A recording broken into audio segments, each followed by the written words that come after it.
Assalamualaikum warahmatullahi wabarakatuh. Perkenalkan, saya Noni Nafila Alikmah dengan NIM akhiran 150. Pada kesempatan kali ini, saya akan melakukan wawancara dengan tema belajar dari ketekunan, yaitu inspirasi seorang guru dan wirausahawan. Pada wawancara kali ini, kita akan berbincang mengenai pengalaman, tantangan, serta inspirasi dari perjalanan seorang guru dan juga wirausahawan yang sukses pada saat ini. Sekarang kita sudah berada di sesi wawancara kali ini bersama narasumber saya hari ini. Sebagai pembuka, boleh Ibu memperkenalkan diri terlebih dahulu, siapa namanya, sebagai berprofesi sebagai apa, dan juga aktivitas apa yang dijalani saat ini. Assalamualaikum warahmatullahi wabarakatuh. Perkenalkan, nama saya Ibu Nurhida SPD. Saya lulusan Universitas Negeri Yogyakarta, jurusan Pendidikan Akuntansi, lulus tahun 2000. Sekarang profesi saya sebagai seorang guru SMK yang mengampu pelajaran produktif akuntansi, baik kelas 10, kelas 11 maupun kelas 12. Di samping itu, saya juga sebagai ibu rumah tangga. Di samping itu juga, saya juga sebagai pemilik kos salah satu di Semarang, yang ada di wilayah Semarang. Jadi sekarang kan Ibu sebagai seorang guru di sekolah swasta. Saat ini kan banyak sekali profesi lain yang mungkin lebih menjanjikan ataupun yang lebih memiliki sekarang gaji yang lebih besar daripada guru. Nah, alasan apa yang membuat Ibu tuh tetap ingin menjadi guru sebelumnya gitu?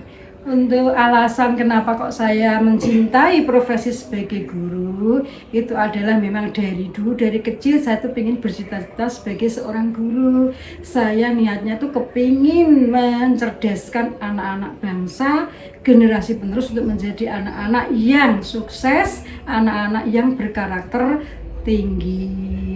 Itu cita-cita pertama saya, dan sampai sekarang saya juga masih mencintai profesi saya untuk mendidik, melatih, membimbing mereka untuk menuju cita-cita mereka. Berarti bukan hanya karena uang ya Bu, tapi ketulusan hati Ibu. Alhamdulillah, bukan karena hanya uang. Insya Allah nanti ada hikmah di balik semua itu. Nah, Ibu sudah berapa tahun menjadi seorang guru? Saya menjadi seorang guru itu sudah 26 tahun. Lulus dari UNY tahun 2000, langsung saya menjadi guru SMK sampai sekarang. Jadi sudah 26 tahun mengabdi sebagai seorang guru.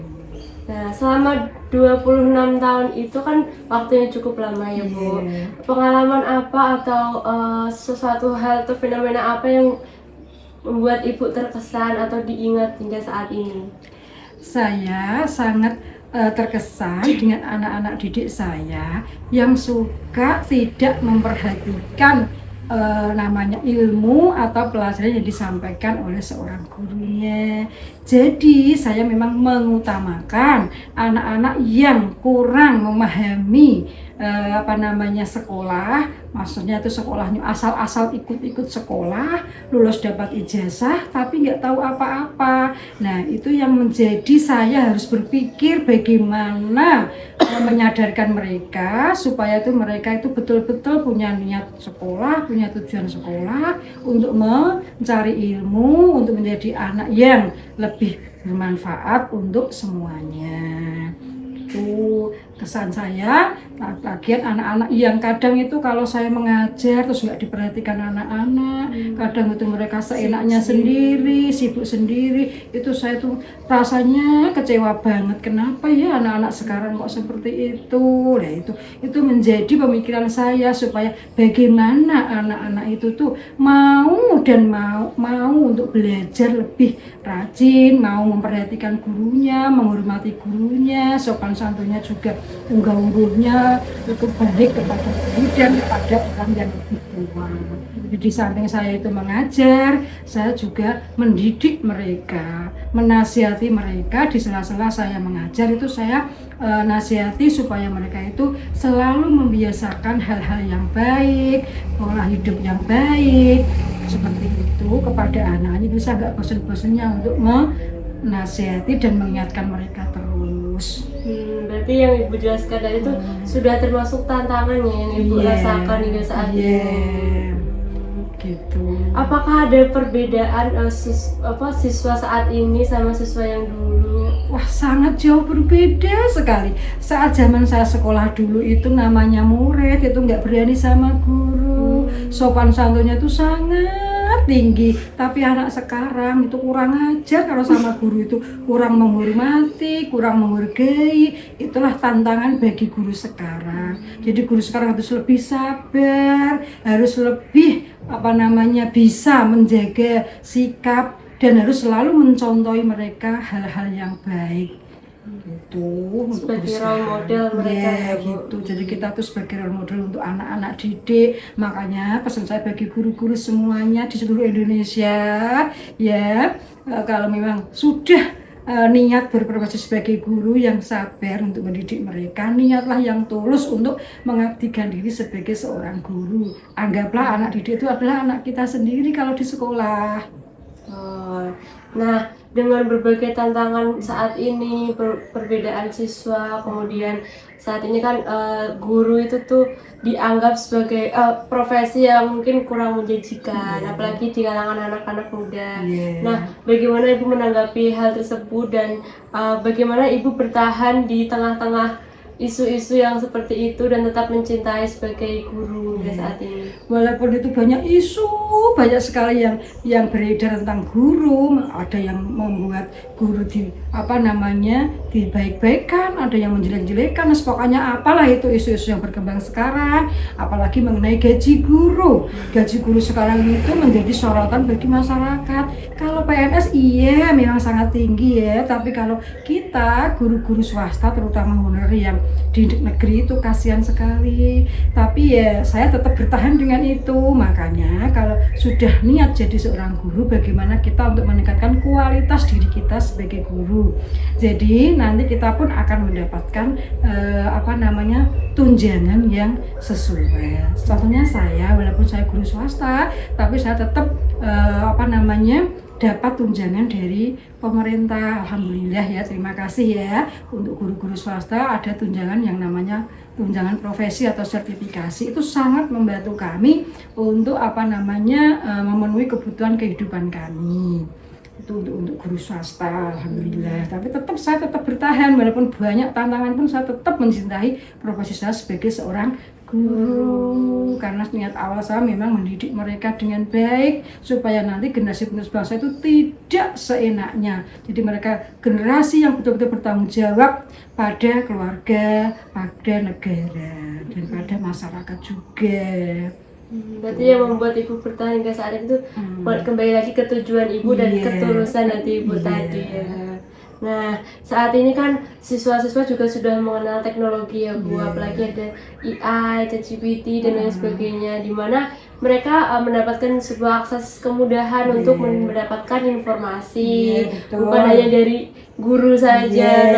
Nah, hal itu tuh menurut Ibu, apakah profesi guru saat ini tuh masih sangat penting? Sangat penting sekali.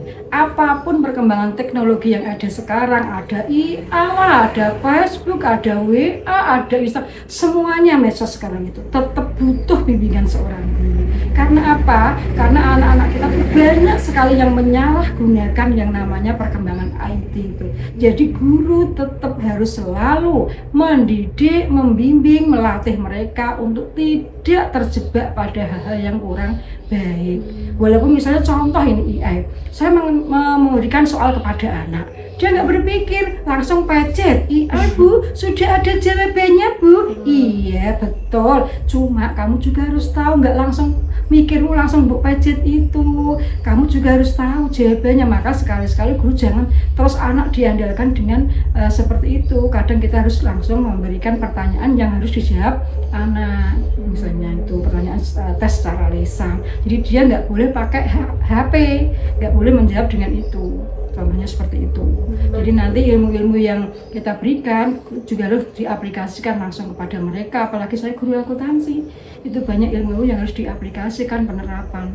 Jadi nanti mereka saya ajarkan untuk bisa menganalisis atau melogika, tidak hanya mengandalkan dari AI atau yang lainnya. Itu tetap harus guru membimbing mereka. Nanti kalau seperti itu mereka nggak bisa berpikir dong. Mereka malas berpikir, mengandalkan Facebook, mengandalkan Google dan lain-lain, itu kan malah tumpul akhirnya nanti dia.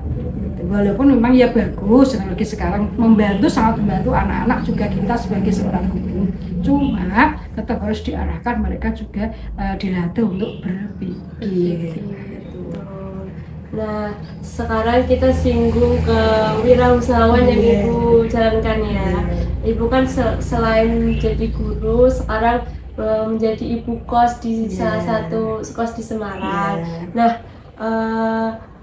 bagaimana awal mula Ibu membangun kos itu dan apakah mungkin ada hambatan di awal? Apalagi kan Ibu kan seorang awam ya di bidang wirausaha. Oke. Untuk yang namanya saya sebagai guru juga punya kos, itu awalnya kita kan saya sama suami itu kan sama-sama karyawan swasta. Terus berpikir gitu, bagaimana ya supaya nanti kita kalau sudah pensiun, di usia-usia pensiun kita masih dapat penghasilan gitu. Awalnya seperti itu. Terus akhirnya kami memutuskan untuk investasi apa yang paling cocok untuk kita yang nanti tidak mengganggu pekerjaan kita. Terus kami putuskan untuk memiliki suatu kos. Nah, kos itu kita awali dengan cara kita ngambil KPR lewat bank. Kan nanti kami bisa mencicil tiap bulannya, yaitu kita alokasikan dari penghasilan kami tiap bulan, nanti kami sisihkan untuk mengangsur itu. Nah memang ya awalnya memang susah karena kita tadinya tuh punya penghasilan yang tidak diambil untuk pengeluaran kos, harus kita keluarkan. Tapi kan di samping itu kan walaupun kita mengeluarkan, tapi saya juga mendapatkan penghasilan dari kos itu sendiri. Jadi kan kita investasi tapi tidak yang pasif, tapi investasi yang aktif. Kita juga dapat penghasilan yang bisa kita pakai untuk menutup kebutuhan kita sehari-hari. Itu awalnya seperti itu. Ya memang banyak kendala karena kita memang juga punya pekerjaan, sementara kita juga harus mengelola sebuah usaha. Jadi kita harus pandai-pandai mengatur waktu, bagaimana caranya pekerjaan kita yang utama juga bisa berjalan dengan baik, usaha kos-kosan kita juga bisa berjalan dengan baik. Terus akhirnya kami putuskan, karena itu kos kami di Semarang, itu untuk kos para mahasiswi Unimus terutama, kos putri itu, maka kami mempercayakan kepada seorang penjaga dan kebersihan kos di Semarang yang di sekitar rumah kos itu. Alhamdulillah kami mendapatkan orang yang bisa kami percaya. Jadi nanti kami tinggal setiap bulan, mungkin pas akhir pekan kita pas liburan itu ke sana untuk menengok atau monitoring lah istilahnya gitu ke kos kami, apa yang kira-kira perlu dibenahi, apa yang kira-kira harus diperbaiki, seperti itu. Nah, dari pengalaman Ibu sebagai guru, sebagai ibu kos, seberapa penting bagi generasi muda, terutama saya, mahasiswa ataupun yang lain sebagainya, untuk memiliki keterampilan di luar dari pekerjaan utama kita?